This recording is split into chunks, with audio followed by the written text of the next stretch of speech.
Well, good evening, internets. It's me, DP Knudten, with another edition of BOOKWARD BOUND, my 301-day journey from I should really do this to done. And what am I talking about? I'm talking about the creation of a brand new book that I will be self-publishing on Amazon's Kindle Direct Publishing platform, and actually uploading the press-ready print files for that, the PDF files, on January 1st of 2021. In order to be able to do that, I started out on Friday, March 5th with nightly live streams where I worked on the book a little bit at the time, a little bite at a time, if you will.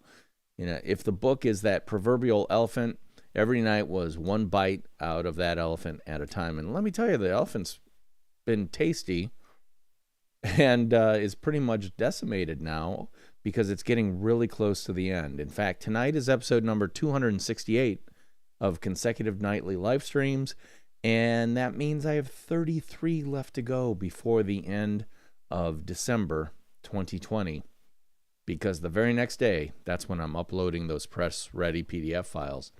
And so, how am I getting this thing done? Well, first of all, I'm enlisting you as a member of my peer pressure posse to keep me honest and working forward on this book. And I'm also using an application called Scrivener. So why don't we head on over to Scrivener and I'll give you a look at that. So here you go.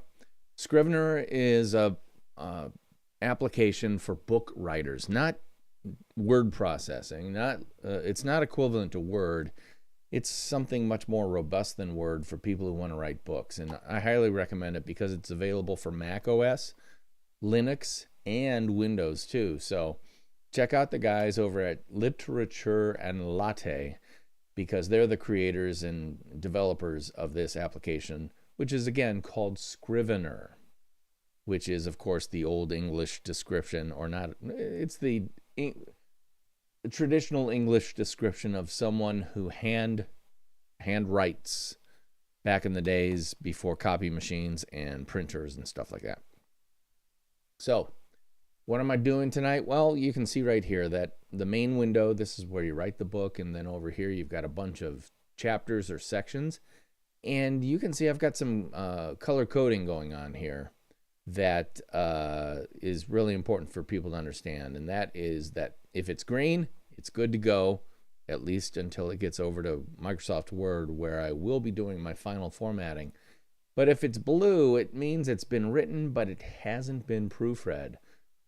So what I'm going to be doing tonight is I am going to proofread this, and actually I think I need to look to see if I've got a decent photo of Justin Baker, because I will want to include that. He's been in the a guest.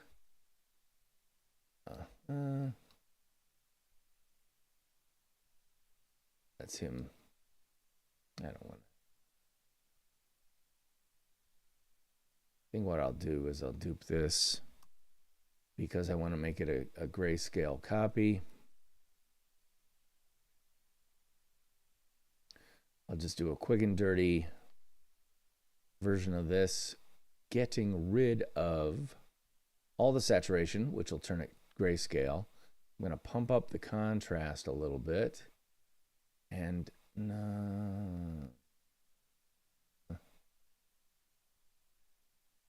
I'm trying to keep in mind that this is going to be printed in save, but I also want to do this. I want to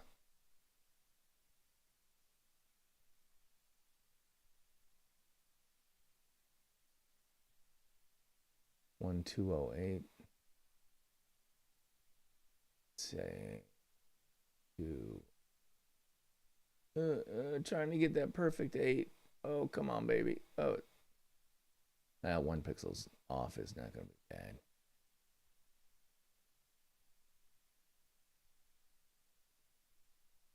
One, 2, 1, 7, 1, 2, 3, 6.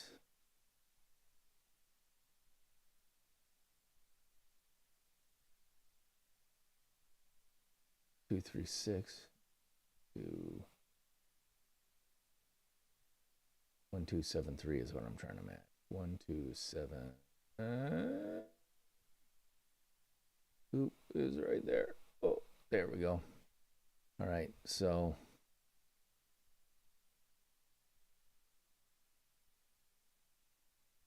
we're going to do that. Do a save as, save W. And then I can just drag it into Scrivener and roughly place it in there. And then size it down. I can scale it down because I want to get this number as close to 300 as I can get it. And I think I've been doing about 200. Yeah, which will get it to 458, which is brilliant. See, maybe 150 scale image. 150.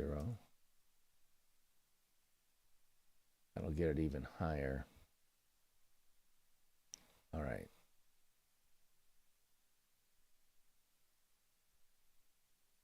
Actually, I should bring that up there.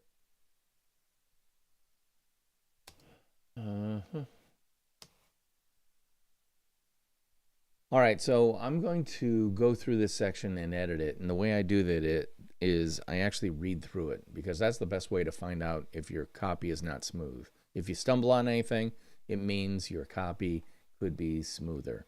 If it's not reading, if it doesn't sound right, when you read it aloud, it's not going to read right when you're actually writing it, especially if you want to have a vocal style of copywriting the way I do.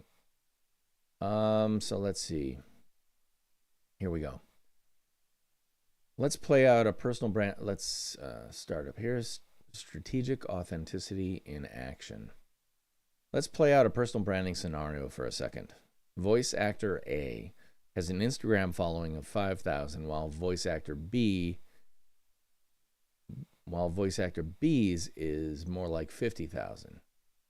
Does that make any difference when it comes to casting for a new animated Hollywood film?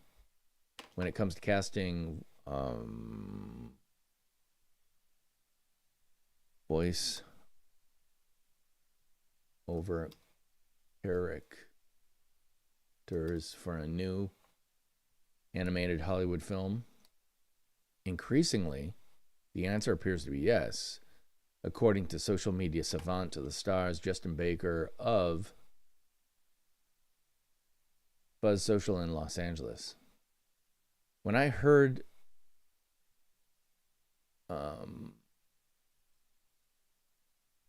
Justin relay tell a story above, I just had to learn more.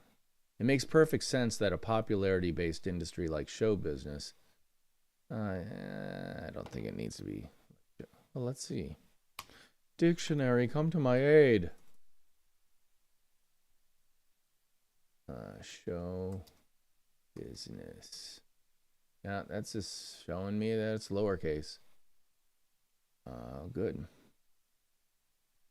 I suspected as much, but it's nice to have it confirmed.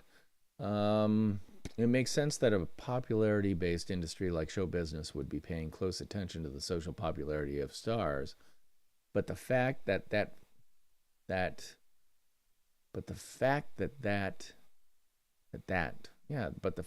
focus has effects on the casting of faceless voice actors was a bit of a surprise to me. Unlike on-screen actors whose faces, voices, and personas and general public perceptions and personas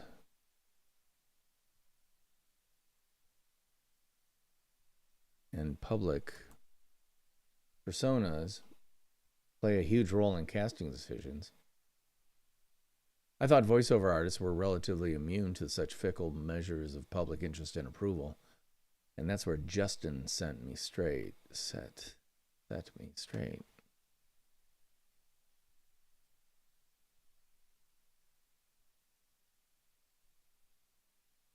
The more social following you have, the better.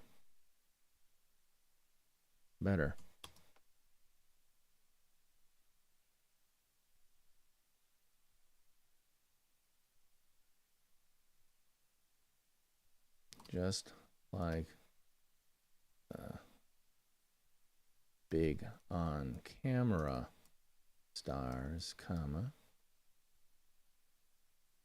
the more social following you have, the better. And that applies to the people who make the voice characterizations behind the goofy characters on screen, behind in animated shows too. And that applies to the people who make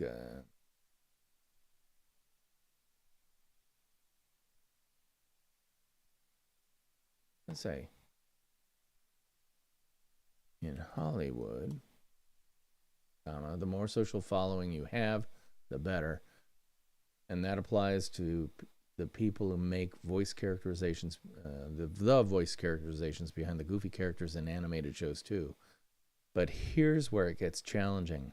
While most live action productions can see a pretty significant delay between principal photography and final post-production, and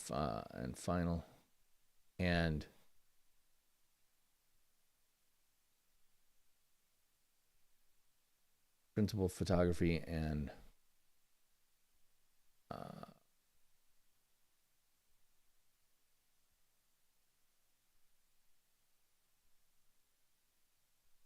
their premiere date.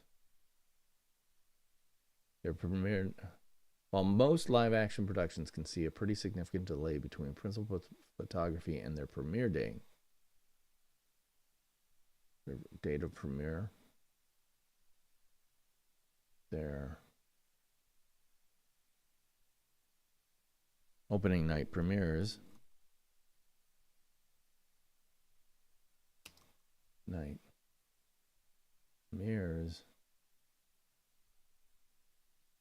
it's typically a lot longer for animated productions. It could take years from the day the voiceover artist is recorded until the premiere date of the finished film. And that can be a real challenge for those artists looking to keep feeding the beast that is their social media presence. There's a lot to consider and a lot of landmines and pitfalls to watch out for. This is where what I call strategic authenticity comes in. You know, if they're in an interview, for instance, let's say they're being interviewed by AV Club, like you brought up, there are certain things we can say and certain things we can't say. So I know ahead of time, because I've been alerted by the social team at Nickelodeon, what we can say and what we can't. And I always check ahead of time.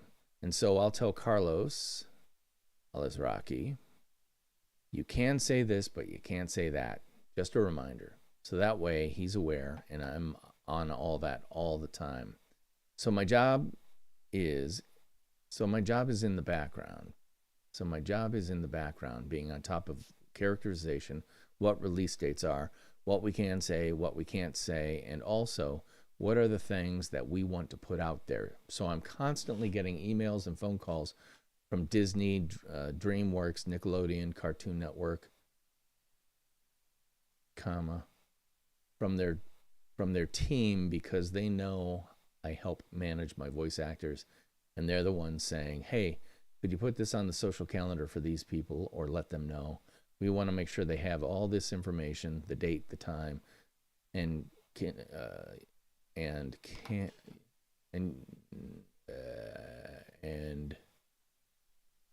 going to say, can you put it in your own voice?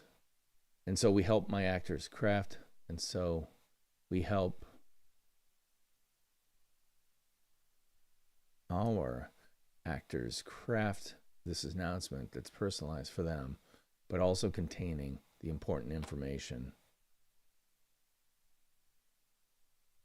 the studio wants out there. How about that? Just a bigger nonfiction brand podcast 104. That's where the strategic authenticity rubber hits the road. What Justin is talking about there, what is talking about, is telling the truth, the whole truth, and nothing but the truth when the time is right. Were Carlos Alazraqui to be 100% authentic 100% of the time, He'd be leaving the recording session and tweeting, Insta, Facebooking all about it in real time in a way that could cause him real pain if he spilled the proverbial beans about a hush-hush project well in advance of any planned media rollout. Do that enough times as a talent in Hollywood, and you won't be working for anyone there ever again. Notice that I'm not saying anything about creating a false persona or sharing untruthful information. It's just that any personal brand information needs to always include some level of professional filter in order to preserve maximal flexibility and respect within the industry. Loose lips sink ships and creator careers just as quickly.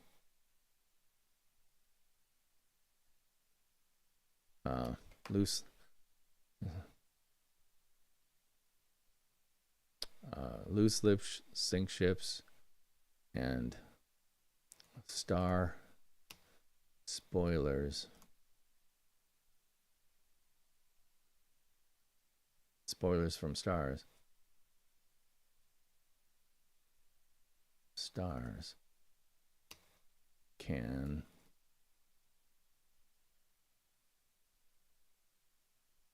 creator careers just as quickly. Strategic authenticity, TMI's much smarter social media sibling.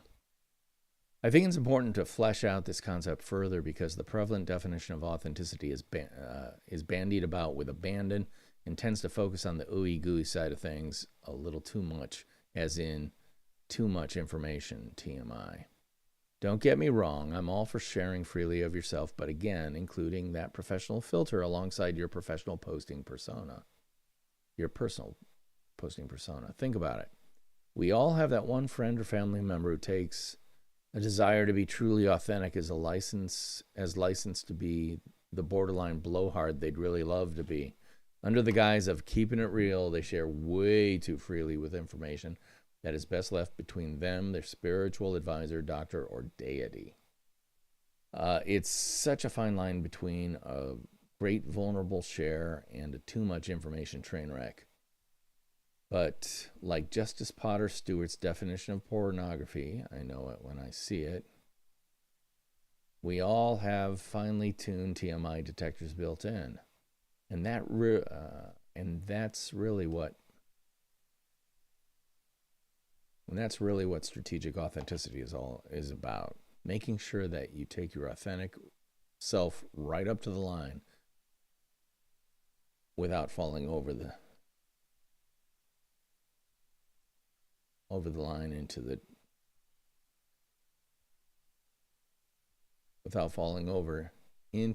TMI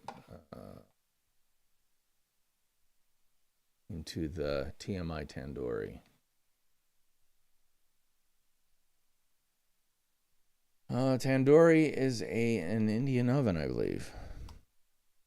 Let's just check up tandoori. Relating to tandoori, a restaurant serving tandoori, local tandoori. Tandoor. A tandoor. Okay. Tandoori, but tandoor.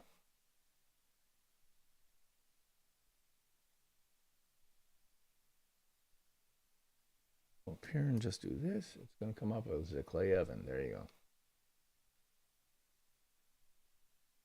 Justin plays this TMI detector role with his clients on a daily basis, for his clients on a daily basis, but long before he puts on a daily basis, but long before he puts the first post in the voice of his client, he insists on spending a full 6 months getting to know that client and in fully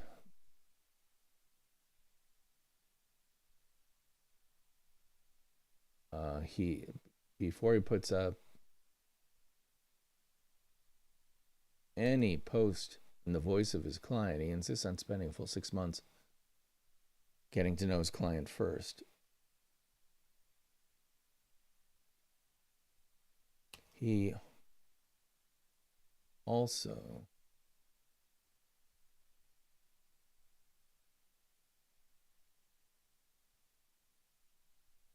documents. He also creates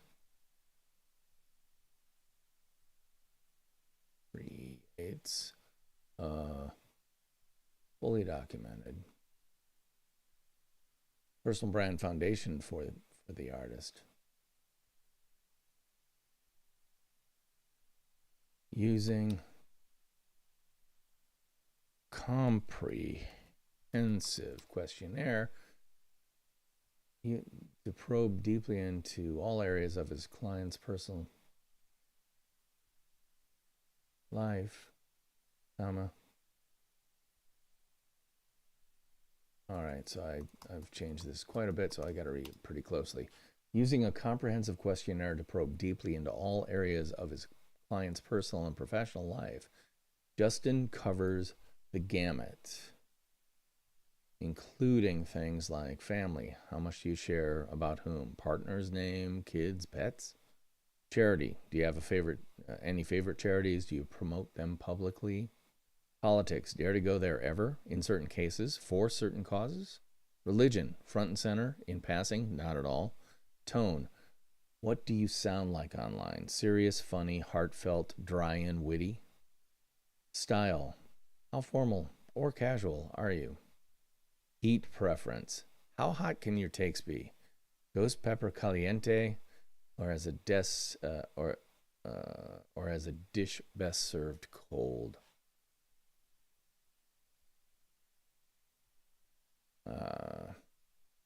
The answer to these questions and many more need to be figured out well in advance of any situation that may call for a response from you as tempered by your personal professional brand.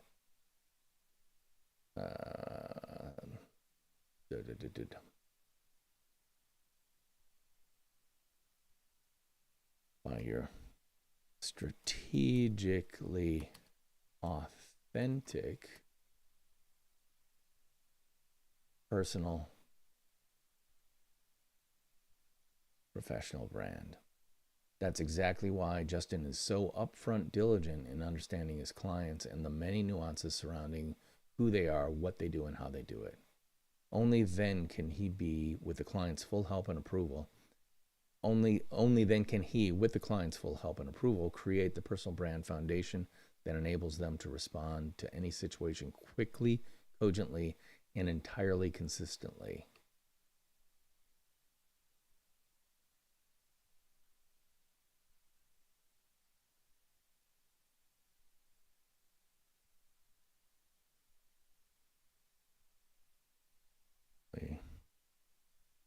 And with the kind of authenticity that propels their personal brand strategy forward. With a foundation like this, you don't have to treat every development as a one-off what do we do now crisis. Instead, such temporal changes become incredible opportunities to demonstrate who you are, what you do, and how you do it. In 5 BCE, before the Common Era, when Roman Stoic philosopher Seneca wrote, "Luck is what happens when preparation meets opportunity,"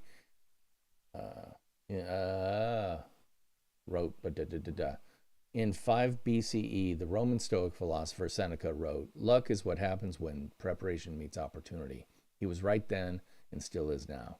By creating a solidly founded, completely true, completely you personal brand, you're prepared for every opportunity that comes your way. The nonfiction brand moral of Justin's story: authenticity is great. TMI, too much information, is not. And in many professional cases, it pays to be strategic, smart, and savvy, and sometimes silent. If you'd like to hear more, blah, blah, blah, yay. So this will get the green flag of doneness, the coveted green flag of doneness. And let's take a look at the next section. Oh, good. Good old George. Oh, yeah, I got to do something about this. The attractivity. I know attractivity. Attractively. Let's see, attractivity. And this is where I go on to another attractivity. See if it's a word. Noun, attractivity plus. Yep, attractivity. Thanks you. It is a word, so it gets to stay. Let's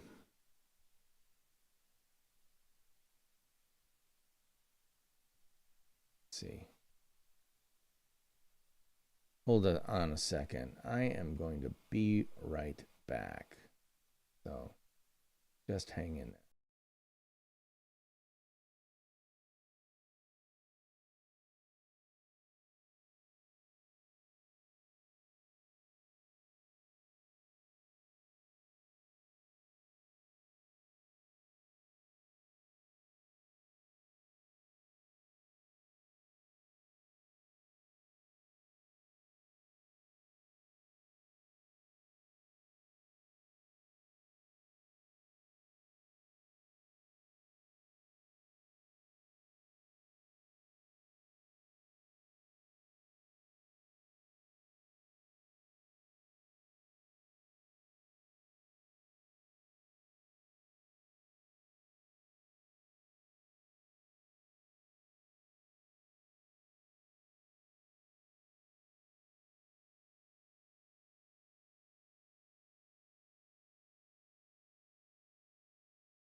I'm going to say goodnight for tonight, because that's 2 sections that have gone from blue to green, which is really advancing the ball. And I don't need to burn myself out, because I'm coming back here tomorrow night. In fact, I will see you here tomorrow night, same general time frame, as I continue to work on this book, because it will be done by the end of this year and ready to be uploaded to Amazon's Kindle Direct Publishing platform on January 1st of 2021, my way of celebrating the brand new year. That's it for me tonight. I'm DP Knudten, and the Nonfiction Brand podcast is coming out tomorrow at 3 a.m. Eastern Daylight Time.